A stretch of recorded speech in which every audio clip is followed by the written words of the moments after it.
शिष्य की कहानी। गौतम बुद्ध के मठ का यह नियम था कि उनका कोई शिष्य जब भी कभी बुद्धत्व को प्राप्त कर लेता, तब उसे कहा जाता कि एक दिशा में चले जाओ और आसपास के जो लोग हैं उनका ज्ञान वर्धन, उनकी जो आत्मा और चेतना जागृत करने का प्रयास करो और उनको सद्मार्ग पर लाना है। उनका एक शिष्य था जो 6 साल से मठ में रह रहा था और तपस्या कर रहा था। एक दिन वह परेशान हुआ और सोचने लगा कि मेरे गुरुदेव ने मुझे आदेश क्यों नहीं दिया। इसी बात पर नाराज होकर वह गौतम बुद्ध के पास गया और कहने लगा कि मेरी तपस्या में ऐसी क्या कमी रह गई? क्या मैंने ज्ञान अर्जित नहीं किया? और अब तक आपने मुझे आदेश नहीं दिया कि जाव जाकर किसी दूसरे जगह पर अपना ज्ञान बांटो, और क्या मैंने बुद्धत्व प्राप्त नहीं किया है? तभी गौतम बुद्ध ने शिष्य से कहा, सुनो, तुम्हें थोड़ा और समय लगेगा, यही समय बिताऊं। ये बात सुनकर वह शिष्य चीत्याच गया और कहने लग गया कि गुरुदेव, आपके ज्ञान में कमी रह गई और आप मुझे ज्ञान नहीं दे पाए।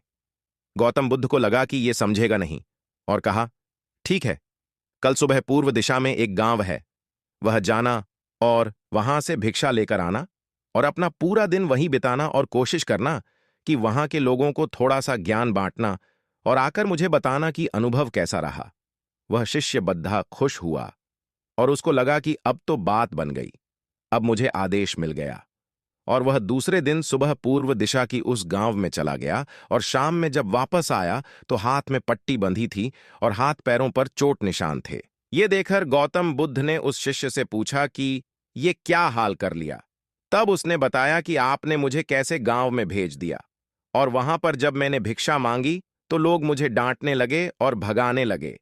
एक व्यक्ति सिर्फ वहां पर मुझे भिक्षा दी, वो भी जमीन पर फेंक कर, और कहा कि ले जाओ इसको। इतने बुरे गांव में आपने मुझे ज्ञान बांटने के लिए भेजा, अब आप मुझे कल किसी और गांव भेज देना, मैं जाकर के ज्ञान वहां देकर आता हूं। गौतम बुद्ध यह सुनकर थोड़ा मुस्कुराए और उन्हें तो पता था कि ये कुछ कर नहीं पाएंगा, और कहा कि ठीक है, अगले दिन तुम किसी और गांव जाना, लेकिन एक दिन के बाद जाना और एक दिन मठ में रुके रहना है। अब की बार गौतम बुद्ध ने अपने दूसरे शिष्य को उस गांव में भेजा जहां अपने उस शिष्य को भेजा था, और शाम में जब वह शिष्य वापस लौटा था तो उसकी भी हालत वही थी और हाथ पैरों में चोट लगी और पट्टी बंधी हुई थी। गौतम बुद्ध ने पहले वाले शिष्य के सामने दूसरे शिष्य से पूछा कि हुआ क्या था। तब उसने कहा कि जिस गांव में आपने मुझे भेजा था वह के लोग बड्ढे भोले भाले हैं, भिक्षा दे नहीं रहे थे, और एक व्यक्ति ने मुझे जमी पर फेंक कर भिक्षा दी और मैंने उसे स्वीकार कर लिया और उसे आशीर्वाद दिया कि तुम्हारा कल्याण हो। तो वह व्यक्ति चौंक गया और कहने लगा कि आप गजब के इंसान हो, मैं आपको जमीन पर फेंक कर भिक्षा दी और आप मुझे कल्याण हो का आशीर्वाद दिया। तब मैंने उसे कहा कि मैं अपना कर्तव्य निभाऊंगा और आप भी बड्ढे दानी हैं और आपने मुझे भिक्षा दी। उसके बाद में जब वह से निकल रहा तब मैंने देखा कि एक बच्चा बीमार था और मैं जंगल में गया, तब वहां से जड्ढी बूटी लाने, और जब मैं लौट रहा था तब कुछ लोगों ने मुझे पकड़ दहेच लिया और पूछने लगे कि यह जड्ढी बूटी कहाँ लेकर जा रहा हूं। तब मैंने उनसे निवेदन किया कि मुझे छोड़ दियाच दो, एक बीमार छोटे बच्चे की मदद करनी है, और तब उन्होंने मुझे छोड़ दियाच दिया।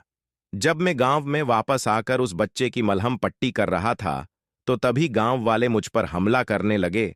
तब उस दानी व्यक्ति ने, जिसने मुझे जमीन पर फेंक कर भिक्षा दी थी, उसने गांव वालों को रोका और कहा कि यह ठीक व्यक्ति है और इसे अपना काम करने दो। जब मैंने जड़ी बूटी लगाई तो बच्चा ठीक हो गया और सब मेरे लिए तालियां बजाने लगे। सभी गांव वाले कहने लगे कि कल फिर आएगा, गुरुदेव मुझे कल फिर उस गांव में भेजिएगा, क्योंकि वह बड़े ही भोले लोग हैं, समझते नहीं है, बस प्यार बहुत है, और अब की बार कोशिश करूंगा कि थोड़ा प्यार और उनके पास पहुंचाने का और ज्ञान उन तक पहुंचाने का। वो सब ज्ञानी तो, लेकिन बस जब अनजान व्यक्ति से बात करने में डरते हैं। वो जो पहला शिष्य था, जो एक दिन पहले उसे गांव में गया था, वह सुन रहा था और समझ रहा था और गौतम बुद्ध की चरणों में गिरकर बोला कि गुरुदेव, कमी तो मुझ में ही थी, आपने ज्ञान तो बहुत सारा दिया, लेकिन मैं उसे आचरण में नहीं ढाल पाया और मैं अहंकार को ऊपर रखा और उसी गांव के लोगों को पहचान नहीं पाया और मार खाकर चला आया। और मार तो इन्होंने भी खाई, लेकिन इनका अहंकार मिट चुका है और ये समझ चुके हैं कि वह लोग भोले भाले हैं और हमें उनसे अलग तरीकों से व्यवहार करना होगा और ज्ञान को आचरण में ढालकर उन लोगों तक पहुंचाना होगा। इस कहानी से हमें यह सीख मिलती है कि अच्छा इंसान बनने पर ध्यान दीजिए। अच्छा समय अपने आप चला आएगा।